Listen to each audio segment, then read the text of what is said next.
રક્ષાબંધન એ ભારતીય સંસ્કૃતિનો એક અત્યંત ઉત્તમ કહી શકાય એ પ્રકારનો તહેવાર છે.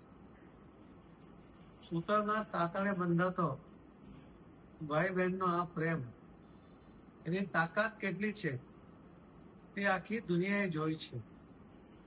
આપણે મહાભારતની અંદર પણ ભગવાન કૃષ્ણ અને દ્રૌપદી એના એક રાખડી, એક રક્ષાને કારણે એના જ્યારે એને જરૂર પડી બહેનને ત્યારે જે રીતે ભગવાન કૃષ્ણે મદદ કરી છે એ આપણા માટે ખૂબ મોટું ઉત્તમ ઉદાહરણ છે.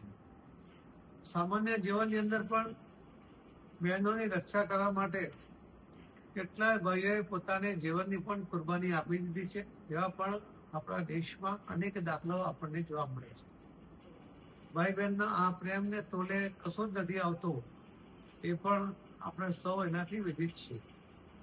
આ તહેવારનું મહત્વ જે રીતે જળવાયું છે અને આજ દિન સુધી સતત આ પરંપરાને જાળવીને જે રીતે રક્ષાબંધનનો તહેવાર ઉજવવામાં આવે છે, ત્યારે રક્ષા બાંધતી વખતે બહેન ભાઈને શુભેચ્છા આપતી હોય છે અને ત્યારે ભાઈ પણ એના મનમાં કલ્પના કરતો હોય કે બહેન ચિંતા ના કરીશ, હું તારી સાથે છું.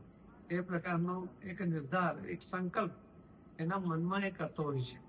અને એટલા જ માટે આ તહેવારનું જે અનેરું મહત્વ આપણા સંસ્કૃતિમાં છે એને જાળવીને જે તહેવાર ઉજવે છે, એટલા માટે આજે હું આપના માધ્યમથી સૌ સુરતવાસીઓને, સૌ ગુજરાતના ભાઈ બહેનોને અને સૌ દેશવાસીઓને રક્ષાબંધનની ખૂબ ખૂબ શુભેચ્છા પાઠવું છું. આપ સૌને પણ ખૂબ ખૂબ રક્ષાબંધનની શુભેચ્છાઓ. ધન્યવાદ.